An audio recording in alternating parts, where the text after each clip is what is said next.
मराठा आरक्षणाच्या संदर्भात आज आलेला निकाल हा दुःखदायी तर आहेच, पण अत्यंत निराशाजनक अशा प्रकारचा सर्वोच्च न्यायालयाचा निकाल आहे। मुळातच आपण मराठा आरक्षणाचा कायदा केल्यानंतर या संदर्भात माननीय उच्च न्यायालयामध्ये याचिका झाली आणि या सगळ्या मुद्द्यांवर माननीय उच्च न्यायालयाने आपल्या बाजूने निकाल दिला, मराठा आरक्षणाच्या बाजूने निकाल दिला आणि आपला कायदा हा वैध ठरवला।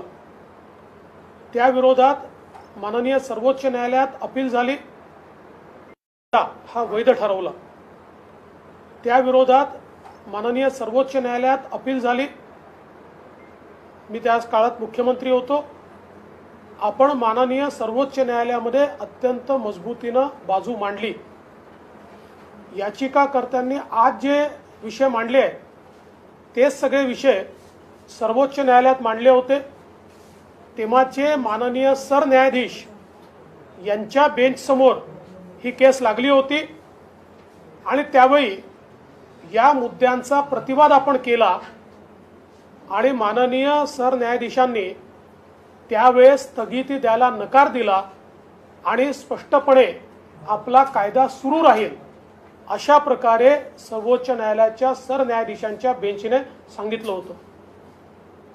नंतरच्या काळामध्ये जेव्हा नवीन बेंच तयार झाला आणि त्या बेंच पुढे ही केस गेली, त्यावेळी आत्ताच्या सरकारनं त्याच्यासमोर ज्या काही बाबी मांडल्यात त्या मांडत असताना कुठेतरी समन्वयाचा अभाव आम्हाला पाहायला मिळाला।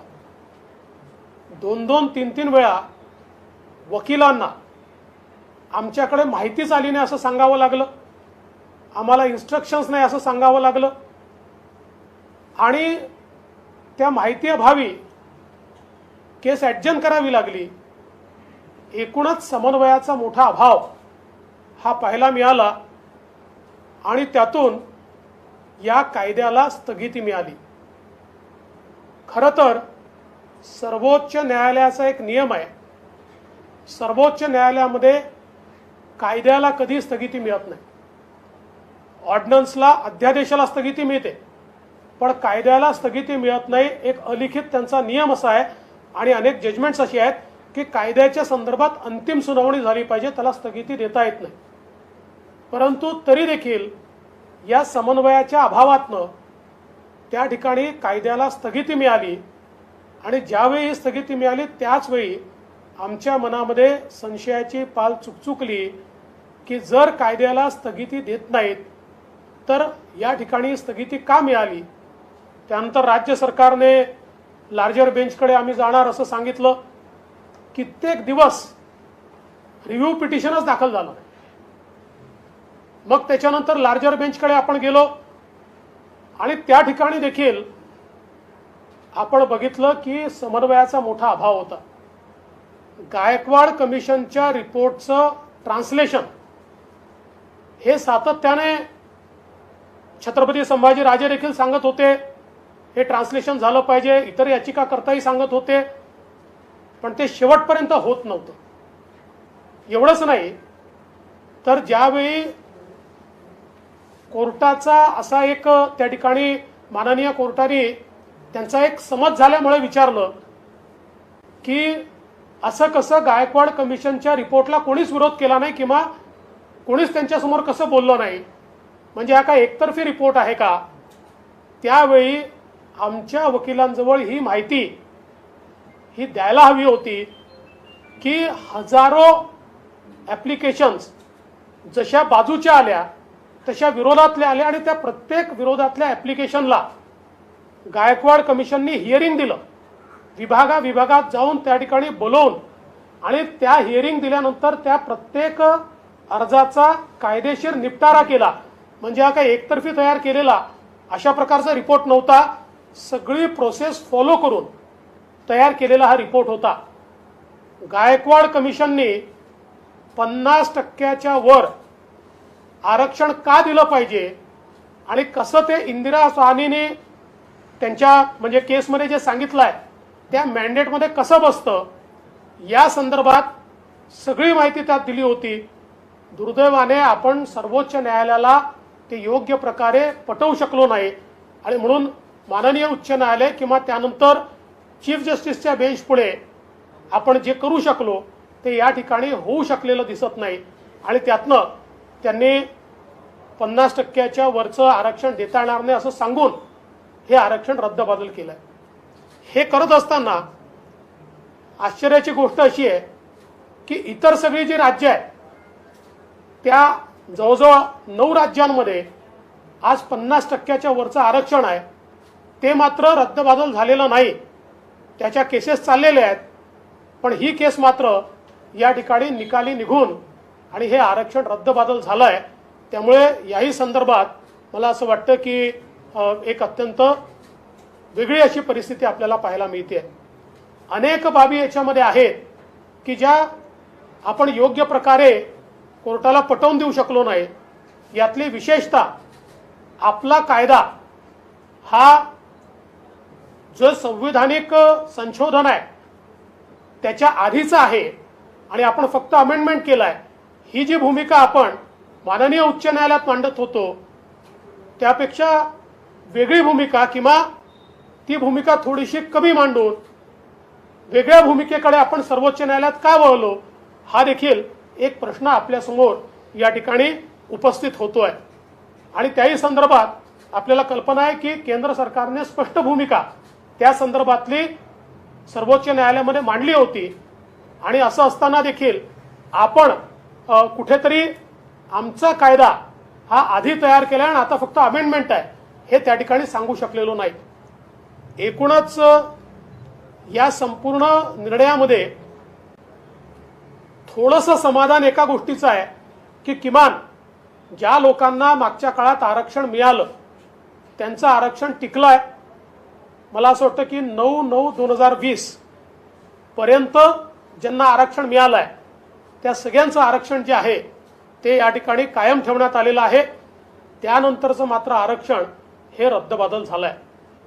आता या संदर्भात एक मोठा आक्रोश देखील आहे परंतु माझी सगळ्यांना विनंती आहे की शेवटी सर्वोच्च न्यायालयाच्या निर्णयावर केवळ आक्रोश करून चालणार नाही तर आपल्याला काय मार्ग काढता येतो आणि समाजाला न्याय देता येतो याचा अधिक आपल्याला विचार करावा लागेल. आणि म्हणून राज्य सरकारला आम्ही विनंती करतो की राज्य सरकारने या संपूर्ण निर्णयाचा अभ्यास करण्याकरता एक सर्वोच्च न्यायालयाच्या आणि उच्च न्यायालयाच्या ज्येष्ठ विधिज्ञांची समिती तयार करावी. त्यांनी अभ्यास करून यातनं कसा मार्ग काढता येईल आणि मराठा समाजाला न्याय देता येईल या संदर्भातली कृती करावी आणि त्या संदर्भात त्यांनी एक रिपोर्ट तयार करून सर्वपक्षीय बैठकीसमोर तात्काळ तो रिपोर्ट ठेवावा आणि त्यानुसार एक नीट त्याची रणनीती तयार करून आपल्याला पुढे गेलं पाहिजे. खरं म्हणजे न्यायालयामध्ये आपण न्यायालयीन लढाई लढत असतो परंतु न्यायालयीन लढाई लढत असताना न्यायालयाचे देखील ज्याला आपण आपल्या बोलीभाषेमध्ये गनिमी कावा म्हणतो अशा प्रकारे काही कायदेशीर देखील गनिमी कावा असतो की ज्याच्यामध्ये शेवटी वेगवेगळे वकील वेगवेगळ्या गोष्टी मांडत असतात आणि त्यातनं आपली गोष्ट योग्य कशी आहे ती कायदेशीर कशी आहे हे पटवून देणं या संदर्भात देखील महत्त्वाच्या काही गोष्टी कराव्याच्या लागतात. मला असं वाटतं की आत्तापर्यंत जे काही झालं असेल त्यात ते दिसलं नाही आहे पण भविष्यात हे देखील आपल्याला त्या ठिकाणी करावं लागेल. आणि मी ज्यावेळेस गनिमी कावा म्हणतोय त्यावेळेस त्याचा चुकीचा अर्थ कोणी काढू नये.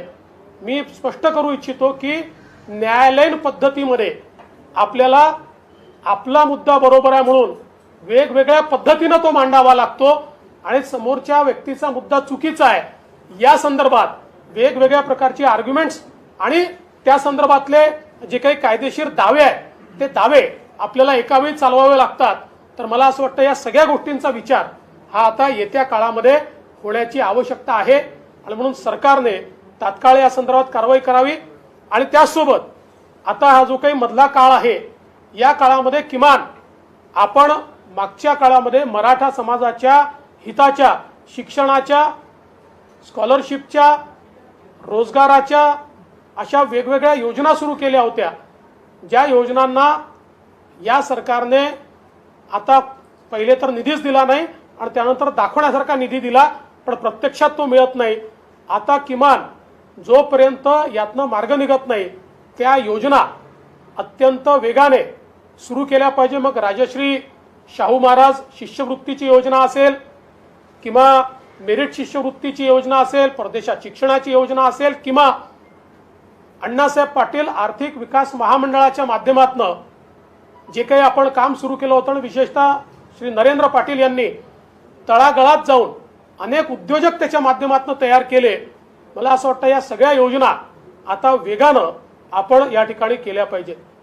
या सरकारला एक विनंती आमची अजून आहे की या सरकारनं कुठेतरी आपल्या कायदेशीर संपूर्ण ज्या व्यवस्था आहेत त्या संदर्भात अधिक अलर्ट राहण्याची आवश्यकता आहे.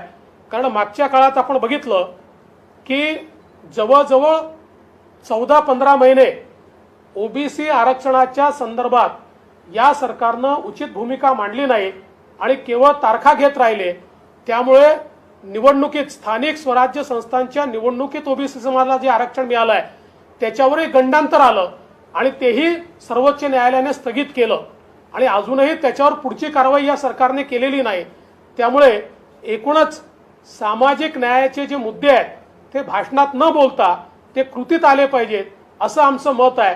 आणि अशा प्रकारची कृती करण्याकरता सरकार जे निर्णय घेईल त्या निर्णयाला विरोधी पक्ष म्हणून आम्ही पूर्णपणे त्या ठिकाणी समर्थन देऊ. पण सरकारने कुठेतरी सिरियसली आणि सिन्सिअरली पुढे होण्याची आवश्यकता आहे असं आमचं मत आहे.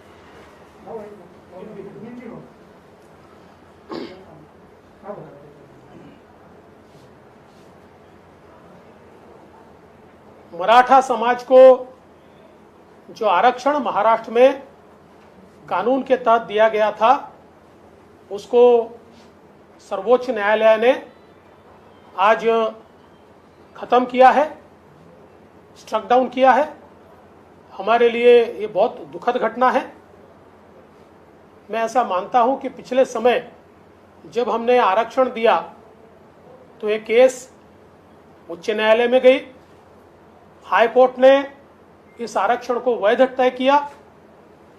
उसके बाद ये केस सुप्रीम कोर्ट में, जिसमें मैं मुख्यमंत्री था तब गई, उस समय के चीफ जस्टिस के बेंच के सामने गई, लेकिन चीफ जस्टिस साहब ने उस समय के उस बेंच ने उसको स्टे करने से मना किया. किंतु बाद में जब एक नया बेंच कॉन्स्टिट्यूट हुआ और इस सरकार के समय यह केस उस बेंच के सामने गई तो नॉर्मली अध्यादेश जो होता है, ऑर्डिनेंस जो होता है उसको स्टे किया जाता है, पर जो कानून होता है, एक्ट होता है, उसको स्टे नहीं किया जाता. परंतु इसको स्टे मिला और बाद में आज उसको स्ट्रक डाउन किया गया.